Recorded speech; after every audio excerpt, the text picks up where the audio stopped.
Hey there, welcome back to the channel. You put all this love and care into your pepper plants, dreaming of those vibrant, crisp peppers, but they just don't seem to be thriving. It can be disheartening, I know. Today, we're going to uncover the story of your soil and what your plants are trying to tell you. It's not about having a green thumb, it's about listening and responding. Before we dig in, if you love creating beautiful spaces, whether it's in your home or in your garden, go ahead and hit that subscribe button. I'd love for you to be a part of our community here. We're going to break it down step by step and look at 4 key reasons why your pepper plants might be struggling.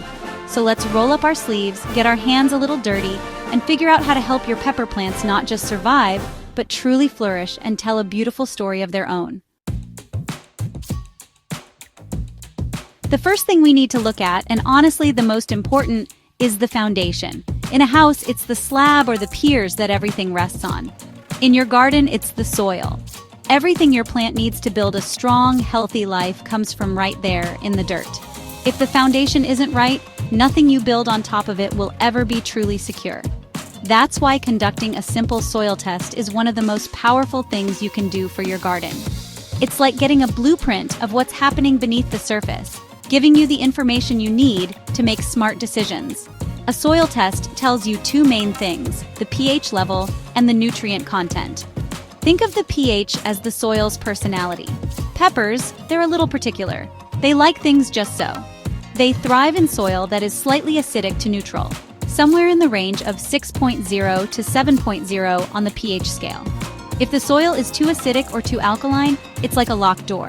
The nutrients are there, right in the soil, but the plant's roots can't access them. They're locked out, unable to get what they need to grow strong no matter how much you water or fertilize. So how do you do this? It's simpler than you might think. You can get an inexpensive soil testing kit from any garden center, or you can send a sample to your local cooperative extension office for a more detailed analysis.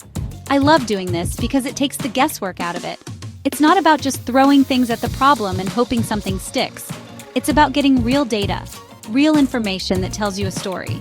It's the difference between guessing what color to paint a room and having the perfect swatch right in your hand. Once you have those results, you have a clear path forward. If your soil is too acidic, you can add a little garden lime to raise the pH. If it's too alkaline, adding some elemental sulfur or compost can help bring it down. It's a simple adjustment, a small tweak to the foundation that can completely change the future of your pepper plants. You're not just fixing a problem, you're creating the perfect home for them, a place where their roots can settle in, feel comfortable, and have access to everything they need. Once you know your soil's pH is in that sweet spot, the next step is to look at the nutrients themselves. Think of these as the raw materials your plant uses to build itself: the lumber, the nails, the shiplap of the plant world. While there are many important nutrients, 2 of the big ones for peppers are phosphorus and potassium. If your plants aren't getting enough of these, it's like trying to build a house without enough wood for the framing. The whole structure is going to be weak, and it will show. You just have to know what to look for. Phosphorus is absolutely critical for strong root development and for the transfer of energy throughout the plant. It's what helps the plant get established and what fuels the process of flowering and setting fruit. When a plant is lacking phosphorus, it sends out subtle signals. You might notice the growth is stunted, and the leaves take on a dull, almost purplish tinge, especially on the older, lower leaves. It's the plant's way of telling you, I'm trying my best, but I don't have the energy I need to really grow. It's a quiet cry for help. Then there's potassium. This nutrient is all about overall plant vigor and disease resistance. It helps regulate water, strengthens cell walls, and is essential for producing quality fruit. It's like the insulation and sturdy siding on a home, protecting it from the elements. A potassium deficiency often shows up on the edges of the leaves. You'll see them start to turn yellow and then brown and crispy, almost like they've been scorched. This is a classic sign that your plant is struggling to manage its internal systems and is vulnerable. Seeing these signs shouldn't be a cause for panic. Instead, see it as a conversation. Your plants are communicating with you, showing you exactly what they need. Your soil test will likely confirm these deficiencies, but learning to read the leaves is a skill that connects you more deeply to your garden. It's about paying attention to the details, noticing the subtle shifts in color and texture. It's in these small details that the real story of your garden's health is written, and you're the one who gets to read it and respond. Alright, so we've diagnosed the problem. We know the foundation needs a little work and we know which materials are missing. Now comes the fun part, bringing in the right supplies to make it all beautiful. This is where fertilizer comes in, but it's not about just grabbing any bag off the shelf. Just like you wouldn't use bathroom tile for a kitchen backsplash. Well, you could, but it might not be the best choice. You need to use the right kind of fertilizer at the right time. It's about giving your plants a custom-tailored meal plan.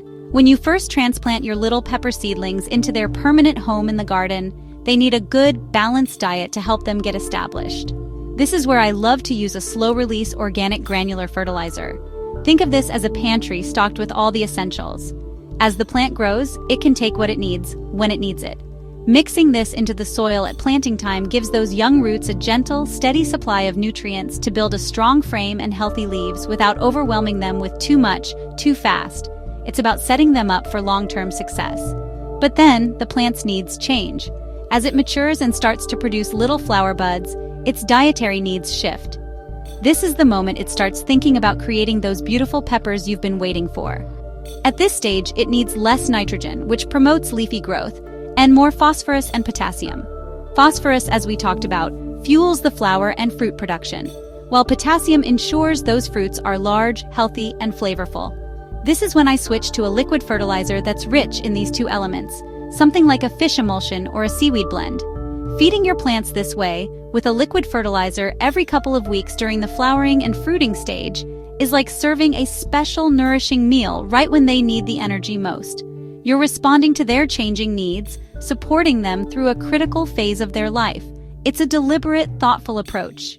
You're not just feeding a plant, you're nurturing it. You're a partner in its growth, providing the perfect recipe to help it create something wonderful for your table. It's this intentional care that makes all the difference. Finally, let's talk about the environment. You can have the most perfect soil and the best fertilizer in the world, but if the climate isn't right, your plants will still struggle. It's like designing a beautiful living room with a giant, cozy fireplace, but the house is in the middle of the tropics. It just doesn't fit the environment. Pepper plants are sun worshippers. They absolutely love the heat. That warmth is what gets their metabolism going and encourages them to grow big and strong. They are, at heart, a warm weather crop. However, there's a sweet spot. While they love heat, they can be a bit of a Goldilocks when it comes to temperature.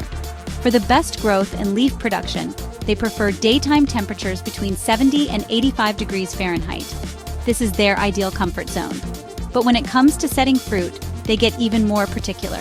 For the flowers to successfully pollinate and turn into peppers, the nighttime temperatures need to be just right, ideally between 60 and 75 degrees. If it gets too cold at night, or even too hot, the plant can get stressed. This stress can cause the plant to drop its blossoms before they ever have a chance to become peppers. Have you ever seen your plant covered in beautiful little flowers, only to find them all on the ground the next day? Extreme temperatures are often the culprit. If temperatures climb above 90 degrees during the day or drop below 60 at night for a prolonged period, the plant goes into survival mode. It decides it doesn't have the resources to produce fruit, so it sheds its flowers to conserve energy. It's a frustrating sight, but it's just the plant's natural response to a stressful environment. So what can we do about something we can't control, like the weather? We can create microclimates. If you're in a cooler region, using a greenhouse, a cold frame, or even just a dark-colored mulch can help raise the soil temperature and provide protection. If you're in a very hot climate, providing some afternoon shade with a simple shade cloth can prevent the plants from getting scorched and stressed during the hottest part of the day. It's about working with nature, understanding your specific challenges, and making small adjustments to create a little haven where your peppers feel safe, comfortable, and ready to produce. So there you have it. It's rarely just one thing. More often than not, it's a combination of these little details: the soil's pH, the right nutrients, the right food at the right time, and a comfortable climate. Gardening isn't about perfection, it's about connection. It's about learning to listen to what your plants are telling you through their leaves, their flowers, and their growth. When you see a struggling plant, don't see it as a failure. See it as an invitation to look closer, to understand its story, and to be the one who helps rewrite the ending. The satisfaction you get from biting into a crisp, sweet pepper that you grew yourself is incredible. But I think the real joy comes from the process itself. It's the daily walk through the garden, the feeling of the soil in your hands, and the pride of knowing you nurtured this little plant and helped it reach its full potential. You're creating more than just food, you're cultivating life and beauty, and you're building a story that connects you to the seasons and the land right outside your door. I hope this helped you feel more confident and inspired to get out there and give your pepper plants the love they deserve. Every garden has its challenges, but with a little bit of knowledge and a whole lot of heart, you can create a space that truly thrives. If you enjoyed spending this time together and want to learn more about creating a life and home you love, please make sure you're subscribed to the channel.